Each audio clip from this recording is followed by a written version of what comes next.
వినేవాడు వెర్రోడైతే చెప్పేవాడే మేధావి అని చెప్పేసి కేఏ పాల్ గారు గత 3-4 రోజుల నుంచి సోషల్ మీడియా ఆయనకి ఒక మంచి పీఆర్ టీం మాత్రం ఉంది. ఎవరో కానీ తెలియదు, మంచి పీఆర్ టీం ఉంది. ఏది జరిగినా అంతా నేనే అని చెప్పుకుంటూ ఉంటాడు అనమాట.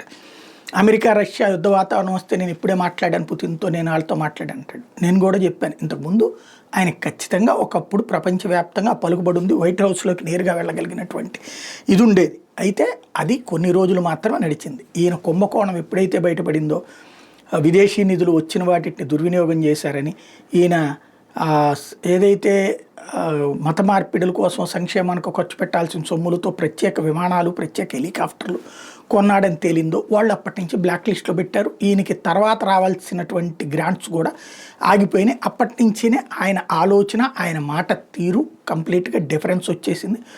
అలాగని పిచ్చోడు అనడానికి లేదు, కానీ అలాగని మేధావి అనడానికి వీల్లేదు.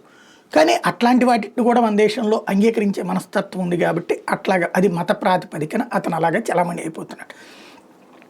విదేశాంగ శాఖని వెధవల్ని చేస్తూ నేను ఇప్పుడే మాట్లాడాను, ఇప్పుడు మొన్న నిమిషాది ఉరిశిక్ష వాయిదా పడింది. వాస్తవంగా హౌతీ తీవ్రవాదుల ప్రభుత్వం నడుస్తుంది ఏమన్నా, వాళ్ళకి మనకి సంబంధాలు లేవు కాబట్టి సమస్య అది. దాన్ని అసలు మన దేశంగానే గుర్తించలేదు. అయినా సరే త్రూ ఇరాన్ ద్వారా మన విదేశాంగ శాఖ మాట్లాడి అక్కడ వాళ్ళతో మాట్లాడాక ఉరిశిక్ష వాయిదా పడింది. వాళ్ళ అమ్మ అక్కడే ఉంది, ఆ నిమిషా వాళ్ళ అమ్మ. అలాగే ఒక 8 కోట్ల రూపాయలు పబ్లిక్ అందరూ డబ్బులు వేసుకుని ఇవ్వడానికి రెడీ అయ్యారు. ఆ డబ్బుల్ని తీసుకెళ్ళి బ్లడ్ మనీ ఇవ్వడానికి సిద్ధపడితే వాళ్ళు 25 కోట్లు అడుగుతున్నారట. పైకి ఒక రకంగా ఉంది, లోపల మరొక రకంగా ఉంది. 25 కోట్లు అడుగుతున్నారట. అలాగా ఒక కనెక్టివిటీకి ఓకే అంటున్నారు కాబట్టి అక్కడ వాళ్ళ కోరిక కూడా ఉంది కాబట్టి వాయిదా వేశారు ఉరిశిక్ష.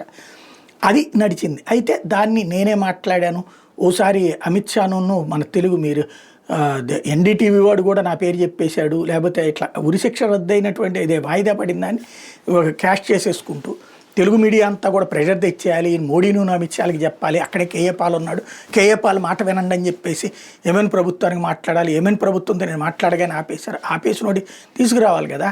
మనమంట అందరం కలిసి నరేంద్ర మోడీకి అమిత్ షాకి చెప్తే ఈయనంట అప్పుడు ఈయన పేరును ఉటంకిస్తూ మా కేఏ పాల్ అక్కడే ఉన్నాడు, అమ్మాయిని అతనికి ఇచ్చి పంపించే అంటే ఇప్పుడు ఆయన వెళ్ళి 10 రోజుల్లో అమ్మాయిని తీసుకొచ్చేస్తాడట. వినేవాడు ఎరోడైతే చెప్పేవాడు కేఏ పాల్ అన్నట్టు తయారైందనమాట.